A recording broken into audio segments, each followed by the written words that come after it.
कहानी की शुरुआत होती है भविष्य में कई हजार साल आगे, जब दुनिया भर के देशों के बीच 60 मिनट वॉर नाम का एक बहुत खतरनाक युद्ध हुआ, जिसमें इंसानों ने धरती को लगभग तबाह ही कर दिया था। इस युद्ध के बाद जो भी लोग जिंदा बचे, उन्होंने मिलकर अपने नए शहर बनाए जो टायर्स के सहारे एक जगह से दूसरी जगह जा सकते थे। लेकिन फिर कुछ ही समय बाद बड़े बड़े शहरों ने छोटे शहरों और गांव का शिकार करना शुरू कर दिया, जिसमें वह छोटे शहरों के लोगों को हराकर अपना गुलाम बना लेते थे। मगर एशिया में कुछ शहरों का एक ऐसा ग्रुप था जिन्होंने आपस में समझौता करके हाथ मिला लिए थे और फिर उन्होंने अपने इलाके के चारों तरफ शील्ड वॉल नाम की एक सुरक्षा दीवार बनाई ताकि बाकी शहर उन पर हमला ही न कर सकें। फिर एक दिन हम हेस्टर शॉ नाम की एक लड़की को देखते हैं जिसे पता चला कि लंदन शहर सॉल्टहुक गांव पर हमला करने आ रहा है। हेस्टर की जिंदगी का एक ही मकसद था, लंदन के हेड हिस्टोरियन थैडियस वैलेंटाइन से बदला लेना। इसलिए वह गांव के लोगों में मिल गई ताकि जब लंदन शहर उन्हें हराकर बंदी बनाए तो हेस्टर भी उनके साथ ही लंदन पहुंच जाए। तभी अचानक अलार्म जोर से बजने लगा और सॉल्टहुक गांव लंदन के हमले से बचने के लिए अपनी जगह से भागा। इसी वजह से अंदर मौजूद लोगों में अफरा तफरी मच गई थी। वहीं दूसरी ओर लंदन के लोग इस शिकार को देखकर बहुत खुश हो रहे थे। सॉल्टहुक पूरी जी जान लगाकर आगे बढ़ रहा था, लेकिन लंदन उससे काफी तेज और ताकतवर था। तब सॉल्टहुक के ड्राइवर्स ने सारा अनाज जमीन पर गिरा दिया ताकि भार कम हो जाए और वह तेजी से भाग सके। अब वह तेजी से खाई की तरफ बढ़ रहे थे। जल्द ही वह खाई में गिरने वाले थे कि ऐन वक्त पर उन्होंने दिशा बदल ली, मगर अचानक मुड़ने की वजह से उनके कुछ पुर्जे और एक टायर टूटकर अलग हो गए। इसी दौरान लंदन ने अपना शिकंजा उन पर कस लिया। वो उन्हें रस्सियों से पकड़कर खींचने लगे और वह पूरा गांव अब लंदन शहर में समा गया। जब सॉल्टहुक के लोग अंदर पहुंचे तो उन्हें अपने सारे इलेक्ट्रॉनिक डिवाइसेस गार्ड्स के हवाले करने का आदेश मिला। इस दौरान हम थैडियस वैलेंटाइन को देखते हैं जहां स्मार्टफोन्स और टोस्टर्स जैसे इलेक्ट्रॉनिक डिवाइसेस लाए जा रहे थे। वहीं हिस्टोरियन टॉम नैट्सवर्दी का इंतजार हो रहा था, जो हमेशा की तरह आज भी लेट था। वो बहुत तेजी से भीड़ को चीरता हुआ म्यूजियम पहुंचा और फिर उसने कैथरीन वैलेंटाइन की मदद की। टॉम ने उसे एक मशीन दिखाई जो उसने पुराने पुर्जों को जोड़कर बनाई थी। इसमें उसने एक वीडियो चलाई जिसमें मेडुसा नाम के सुपर वेपन के हमले से पूरे एक शहर को तबाह कर दिया गया था। मेडुसा नाम के इस क्वांटम एनर्जी वेपन को रोकने के लिए प्राचीन इंसानों ने एक क्वांटम एनर्जी ड्राइव बनाई थी। हाल ही में टॉम ने देखा कि उसके कुछ हिस्से गायब हो चुके हैं, मगर जब उसने यह अपने बॉस को बताया तो उन्होंने उसकी बात पर ध्यान नहीं दिया। तब टॉम ने एक खुफिया कैबिनेट खोला जो सिर्फ पासवर्ड से खुलता था। फिर वह कैथरीन को अंदर ले गया जहां उसने प्राचीन हथियारों के पुर्जे संभाल रखे थे, मगर वह यह नहीं जानता था कि हिस्टोरियन हर्बर्ट मेलिफेंट छुपकर यह सब देख रहा था। अब टॉम ने कहा कि वह इन सारे हथियारों को नष्ट करना चाहता है ताकि भविष्य में कोई इनका गलत इस्तेमाल करके मासूमों की जान न ले सके। फिर जैसे ही टॉम और कैथरीन वहां से बाहर निकले तो हर्बर्ट ने कहा कि अब से टॉम हिस्टोरियन नहीं है, बल्कि उसे नीचे के लेवल्स पर जाकर साफ सफाई का काम करना होगा। हर्बर्ट जानता था कि इस वक्त बाहर बहुत भीड़ होगी और टॉम समय पर नहीं पहुंच पाएगा, जिससे उसे नौकरी से निकालने का मौका मिल जाएगा। मगर कैथरीन ने टॉम से कहा कि वो टॉम को वहां जल्द से जल्द पहुंचा सकती है। कैथरीन अपने वीआईपी पास का इस्तेमाल करके उसे अपने साथ खास एलिवेटर्स पर ले गई। इस दौरान टॉम ने कहा कि उसे किसी भी हालत में निचले लेवल में जाकर नए कैदियों से इकट्ठा किए हुए डिवाइसेस को चुराकर म्यूजियम में ले जाना होगा। अगर वह समय से पहले वहां नहीं पहुंचा तो वर्कर्स उन्हें कूड़ेदान में फेंक देंगे और फिर उन्हें आग में जला दिया जाएगा। उधर निचले लेवल्स में सॉल्टहुक से मिले कैदियों की जांच करके उनके हथियार छीने जा रहे थे। हेस्टर तो बड़े आराम से आगे निकल गई क्योंकि उसने अपना चाकू कपड़ों में छुपा रखा था। उधर टॉम जल्द ही कूड़ेदान तक पहुंचा और पुराने डिवाइसेस इकट्ठे करने लगा।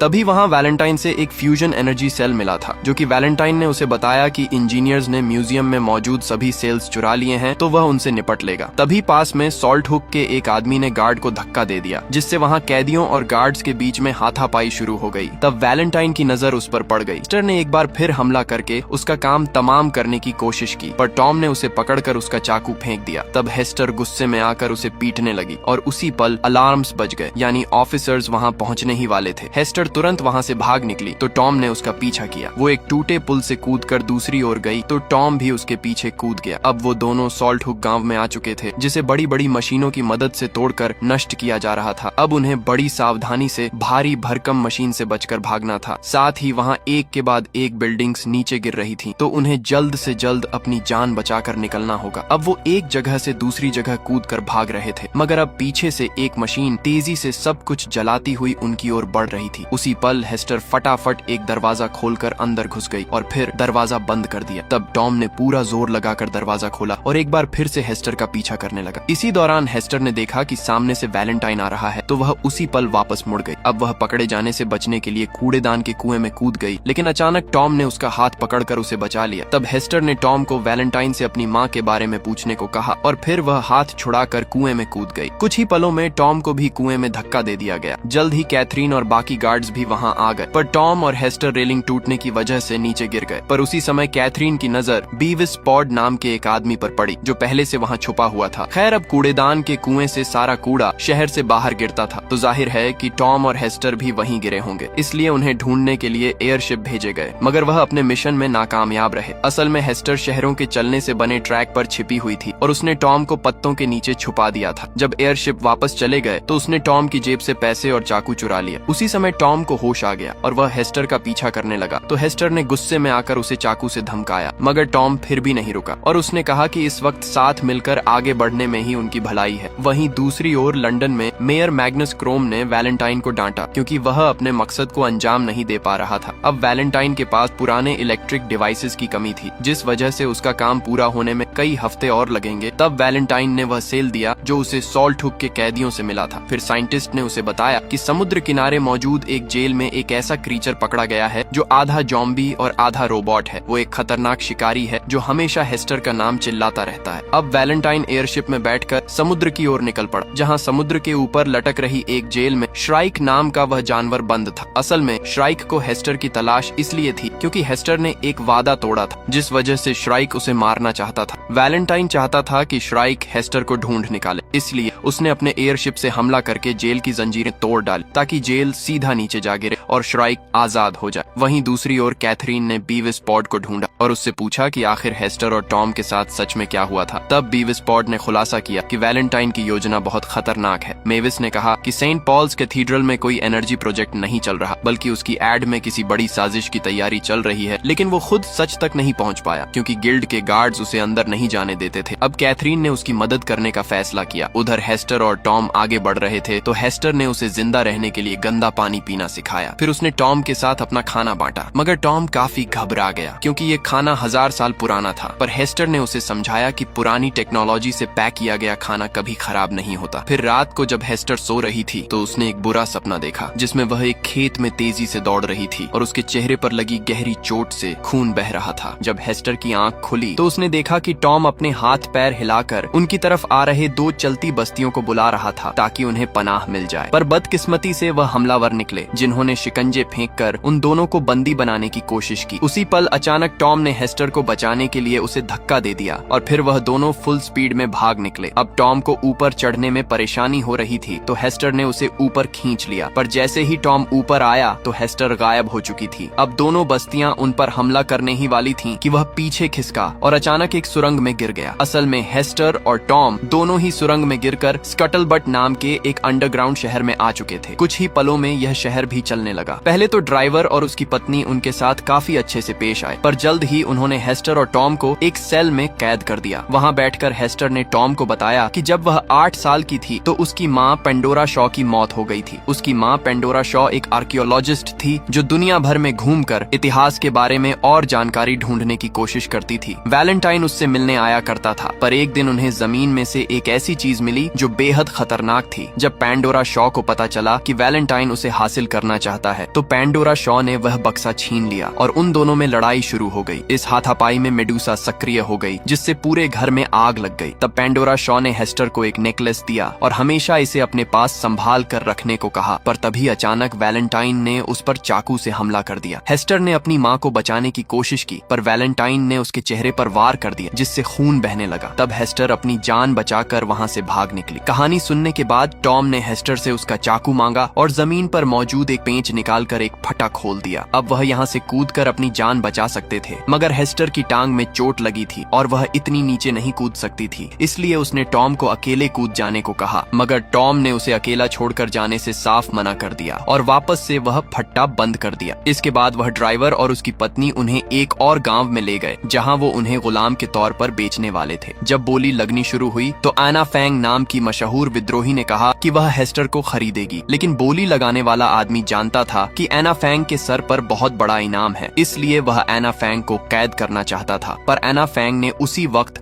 उसके भेजे में गोली मार दी। इससे वहां की भीड़ और गार्ड्स में अफरा तफरी मच गई, क्योंकि एना फैंग अपनी ओर आने वाले हर आदमी को गोली मार रही थी। तब हेस्टर ने एक मरे हुए गार्ड की बंदूक उठाई और टॉम की जंजीरों पर गोली चलाकर उसे रिहा किया। इसके बाद वो दोनों इकट्ठे भाग निकले और इधर एना फैंग ने अपनी बंदूक को एक तलवार में बदल दिया और अब वह उस पर हमला करने वाले हर एक आदमी का बेरहमी से गला काटने लगी। और तो और उसके जूते में भी एक ब्लेड छिपा हुआ था और वह लातों से भी अपने दुश्मनों को सुला रही थी। उधर टॉम और हेस्टर अपनी जान बचाकर भाग रहे थे, पर वहाँ चारों ओर छोटे छोटे चलते फिरते गांव थे। वो दोनों जैसे तैसे उनके बीच से होते हुए खुले इलाके में पहुंचे, पर वहाँ श्राइक ने उनका रास्ता रोक लिया। अब उनके पास कोई चारा नहीं था, इसलिए वह एक गांव के बड़े टायर पर कूद गए और फिर दूसरे टायर पर कूदकर एक प्लेटफॉर्म तक जा पहुंचे। मगर श्राइक भी आसानी से उन तक आ पहुंचा, लेकिन इससे पहले कि वह हेस्टर पर हमला करता, एना फैंग अपना एयरक्राफ्ट लेकर वहां आ पहुंची और श्राइक पर गोलियां चला दी। जल्द ही हेस्टर उसके एयरक्राफ्ट पर चढ़ गई तो एना फैंग टॉम को लिए बिना ही वहां से निकल पड़ी। मगर हेस्टर उसे मुसीबत में अकेला छोड़ने वाली नहीं थी, इसलिए उसने टॉम की ओर एक रस्सी फेंकी और टॉम उसके जरिए प्लेन की ओर चढ़ने लगा, लेकिन पीछे से श्राइक भी रस्सी पकड़कर ऊपर आ रहा था। अब एना फैंग ने हेस्टर को एक ब्लेड देकर रस्सी काटने को कहा, मगर हेस्टर ने चाकू टॉम की ओर फेंक दिया, जिससे टॉम ने रस्सी काट दी और श्राइक नीचे गिर गया। जब वह थोड़ी दूर निकल गए तो एना फैंग ने प्लेन को ऑटो पायलट मोड में छोड़कर हेस्टर के जख्म ठीक किए। एना फैंग ने कहा कि मैं तुम्हारी माँ पैंडोरा शॉ को जानती थी और उसकी मौत के बाद से ही वह हेस्टर की तलाश कर रही थी। एना फैंग को समझ नहीं आ रहा था कि हेस्टर ने इतने साल अकेले कैसे गुजारा किया। तब टॉम को एहसास हुआ कि श्राइक ने उसे पाल पोस कर बड़ा किया है। यह सुनते ही हेस्टर गुस्से से आग बबूला हो गई, क्योंकि उसका राज बाहर आ गया था। पर बाद में उसने अपनी कहानी बताने का फैसला किया। अपनी माँ की मौत के बाद हेस्टर अकेली दर बदर भटक रही थी और आखिरकार वह बेहोश हो गई। तब वह श्राइक से मिली तो श्राइक ने उसे पनाह दी और साथ ही उसका नेकलेस भी ले लिया। उसकी गाड़ी में कई सारी डरावनी डॉल्स थीं, तो हेस्टर ने हिसाब लगाया कि श्राइक शायद खुद को ढूंढने की कोशिश कर रहा है, क्योंकि उसने श्राइक के इंसानी रूप की तस्वीर देखी थी। खैर, अब श्राइक चाहता था कि हेस्टर भी उसकी तरह लोगों को अगवा करे और हेस्टर ने उससे वादा भी किया कि वो दोनों मिलकर यह काम करेंगे। पर एक दिन जब हेस्टर को पता चला कि लंदन उनके करीब आ रहा है और उसमें वैलेंटाइन है, उसी दिन के बाद से श्राइक हाथ धोकर हेस्टर को ढूंढ रहा है। खैर, कुछ घंटों बाद एना फैंग का एयरक्राफ्ट एयर हेवन में पहुंचा, जो कि आसमान में बना एक शहर था। यहाँ सरकार से नफरत करने वाले सभी विद्रोहियों ने मिलकर एंटी ट्रैक्शन लीग बनाई थी। तब एना फैंग ने उन्हें बताया कि पैंडोरा शॉ ने कोई रहस्यमय सच पता लगा लिया था। इस वजह से उसने एना फैंग से कहा कि अगर उसे कुछ भी हो जाए तो उसे हेस्टर का ख्याल रखना होगा, क्योंकि सिर्फ वही वैलेंटाइन के बारे में सच जानती है। इधर विद्रोही आपस में बातें कर रहे थे कि वैलेंटाइन सेल्स इकट्ठा कर रहा है, तो टॉम ने एक अजीबोगरीब निशान बनाया और हेस्टर उसे देखते ही पहचान गई। टॉम ने बताया कि उस रहस्यमय डिब्बे में एक बेहद ताकतवर क्वांटम एनर्जी वेपन है। फिर एना फैंग ने कहा कि हो ना हो, वैलेंटाइन कुछ बड़ा करने वाला है। इधर कैथरीन वैलेंटाइन ने हर्बर्ट मेलिफेंट से मुलाकात की तो पता चला कि इंजीनियर्स ने टॉम के खुफिया कैबिनेट में घुसकर उसके सारे पुराने डिवाइसेस चुरा लिए थे। फिर बीविस पॉड ने उन्हें खुफिया दीवार दिखाई, जिसके अंदर हजारों सीढ़ियां थीं। जाहिर था कि इन्हें चढ़ना बेहद मुश्किल होगा, मगर यह सीधा उन्हें सेंट पॉल्स कैथीड्रल के अंदर पहुंचा देंगी। आखिरकार कुछ समय बाद वह दोनों इन सीढ़ियों के जरिए कैथेड्रल तक पहुंच ही गए और तब उन्होंने अपनी आंखों के सामने जो देखा, उससे उनके पैरों तले जमीन खिसक गई। उन्होंने देखा कि वैलेंटाइन ने चुराए डिवाइसेस और पैंडोरा शॉ के रहस्यमय बक्से के जरिए अपना सुपर वेपन तैयार कर लिया था। इसका नाम मेड्यूसा था, जैसा कि कैथरीन ने टॉम की वीडियो में देखा था। पर उसी समय मेयर मैग्नस क्रोम गुस्से से भरा हुआ कैथेड्रल में पहुंच गया, क्योंकि वैलेंटाइन ने लंदन की दिशा पूर्व की ओर मोड़ दी थी। तभी अचानक उसकी नजर मेडूसा पर पड़ी तो उसका गुस्सा सर चढ़ गया, क्योंकि वैलेंटाइन ने उसे इतिहास से कुछ सीखने को कहा और फिर उसने इंजीनियर्स को मेडूसा को बंद करने का हुक्म दिया। पर किसी ने उसकी बात पर ध्यान नहीं दिया। तभी अचानक वैलेंटाइन ने उसे गोली मार दी। इधर कैथरीन वहीं छिपी हुई थी, तो उसे अपने पिता की असलियत का एहसास हुआ। जल्द ही एयर हेवन में विद्रोहियों को खबर मिली कि लंदन पूर्व दिशा की ओर बढ़ रहा है। तभी अचानक बिजली चली गई और उन्हें बाहर से चिल्लाने की आवाज सुनाई दी। उसी पल श्राइक जबरदस्ती कमरे के अंदर घुस आया। विद्रोहियों ने उस पर पलटवार किया, मगर इन हमलों से कोई फर्क नहीं पड़ा। इसके बाद उन्होंने श्राइक पर ब्लेड से हमला किया, पर श्राइक एक के बाद एक उनके साथियों को मौत के घाट उतार रहा था। तभी अचानक वहाँ एक जबरदस्त धमाका हुआ और शहर में आग लग गई। अब वह कुछ ही समय में पूरी तरह नष्ट होने वाला था। जल्द ही सभी लोग एयरक्राफ्ट्स में बैठकर अपनी जान बचाकर भागने लगे, तो हेस्टर और टॉम भी एयरक्राफ्ट ढूंढने लगे। इधर एना फैंग और बाकी विद्रोही तलवारों और कुल्हाड़ियों से श्राइक का मुकाबला कर रहे थे, लेकिन इतनी कोशिशों के बाद भी श्राइक का कोई बाल तक नहीं उखाड़ पाया था। उसी पल अचानक अचानक एना फैंग ने अपने जूते पर लगे ब्लेड से श्राइक की छाती पर जबरदस्त वार कर दिया, जिससे उसे थोड़ी चोट तो लगी। फिर विद्रोहियों ने उसकी तरफ एक बम फेंका जो सीधा उसकी टांग पर जा लगा। बम धमाका होते ही जमीन में छेद हो गया, जिससे श्राइक नीचे जा गिरा। मगर वह यह नहीं जानते थे कि श्राइक वहीं लोहे की रॉड्स के सहारे लटका हुआ था। वहीं टॉम और हेस्टर एना फैंग के एयरक्राफ्ट तक पहुंचने ही वाले थे कि ऐन वक्त पर श्राइक उनके सामने आ खड़ा हुआ। टॉम हेस्टर को बचाने के लिए खुद श्राइक का मुकाबला करने लगा, पर श्राइक ने उसे गर्दन से उठाकर जमीन पर पटक दिया और फिर उसकी छाती पर खड़ा हो गया। लेकिन उसी पल हेस्टर ने श्राइक की टांग को पकड़ लिया और उससे टॉम की जान की भीख मांगने लगी। उसके आंसू देखकर श्राइक हैरान होकर पीछे हट गया, क्योंकि उसे एहसास हो गया कि हेस्टर टॉम से प्यार करती है। तभी जख्मी होने की वजह से अचानक उसके सिस्टम फेल हो गए और वह घुटनों के बल आ गया। अंत में श्राइक ने हेस्टर को उसका नेकलेस लौटाया और उसे वादा पूरा न करने के लिए माफ कर दिया। फिर वह खुद को गिरने के लिए छोड़ देता है। तभी ऐन वक्त पर एना फैंग अपना एयरक्राफ्ट लेकर उन्हें बचाने आ पहुंची और आखिरकार वह सब भाग निकले। इधर कुछ ही पलों में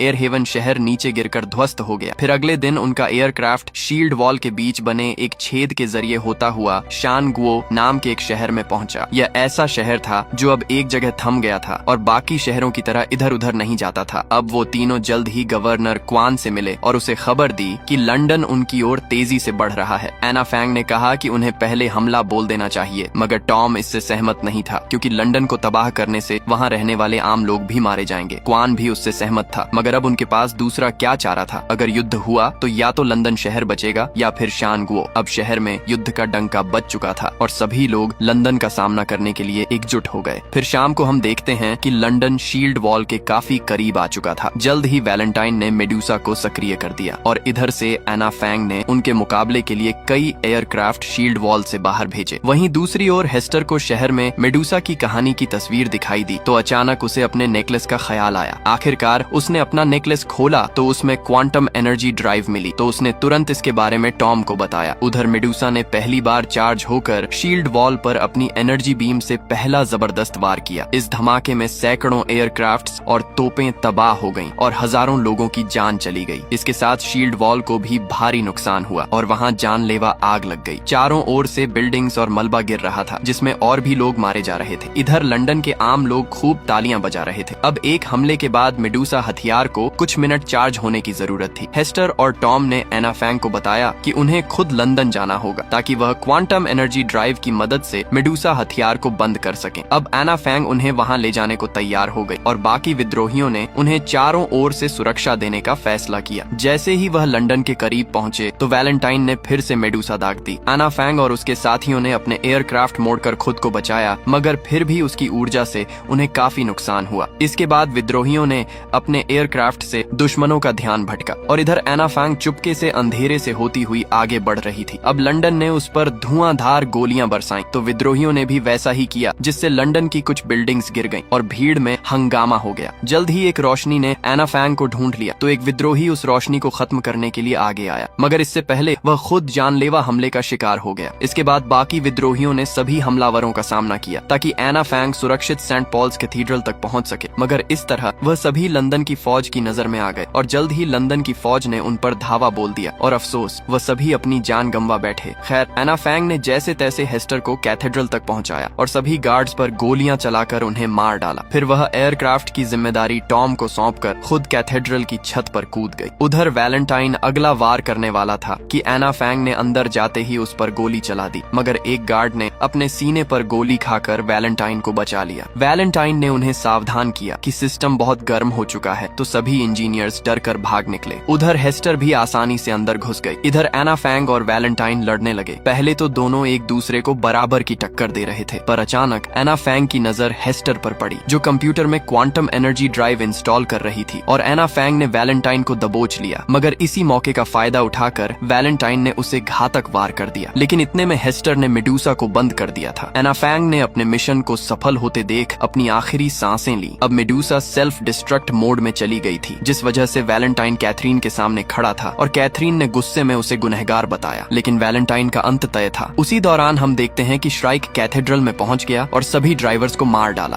अब लंदन शहर बिना किसी कंट्रोल के तेजी से आगे बढ़ रहा था, यानी उनका शील्ड वॉल से टकराना तय था। जब कैथरीन को इसका एहसास हुआ तो वह खुद कंट्रोल रूम में पहुंची और ब्रेक लगाने की कोशिश की, लेकिन ब्रेक टूट चुके थे। अब उसने टॉम से बात की तो टॉम ने एक नया प्लान बनाया। प्लान के मुताबिक कैथरीन ने लंदन लंदन शहर का दरवाजा खोल दिया और टॉम ने हवा में उड़ते हुए सीधा इंजन पर वार किया, जिससे उसमें धमाका हो गया। अब इंजन में आग लगने की वजह से लंदन शहर की रफ्तार थोड़ी धीमी हो गई। उधर हेस्टर और वैलेंटाइन आमने सामने आ गए और दोनों उसके एयरक्राफ्ट की छत पर हाथापाई करने लगे। जल्द ही वैलेंटाइन ने हेस्टर को गिराकर उसका गला दबाने लगा, पर अचानक हेस्टर ने चाकू निकालकर अपने ही पिता वैलेंटाइन के चेहरे पर वार कर दिया, मगर उसने हेस्टर को धक्का दे दिया और टॉम ने ऐन वक्त पर उसे अपने एयरक्राफ्ट की मदद से बचा लिया। कुछ दूर जाते ही लंदन शहर जमीन पर क्रैश हो गया और रुक गया। अब शील्ड वॉल में बहुत बड़ा छेद हो चुका था, तो कैथरीन लंदन के बचे हुए लोगों को उस छेद के जरिए एशिया में ले गई। वहाँ कई गार्ड्स मौजूद थे, लेकिन गवर्नर क्वान के हुक्म के मुताबिक उन्होंने अपने हथियार नीचे कर लिए। फिर क्वान ने तहे दिल से उनका स्वागत करके उन्हें अपने शहर में पनाह दी। उधर अना फैंग के क्राफ्ट में हेस्टर और टॉम अपना मिशन पूरा होने पर बेहद खुश थे। उन्होंने एक दूसरे से अपने प्यार का इजहार किया और एक साथ दुनिया घूमने का वादा भी किया। ये आज तक की हमारी सबसे लंबी कहानी है, तो कमेंट्स में जरूर बताना कि कैसी लगी।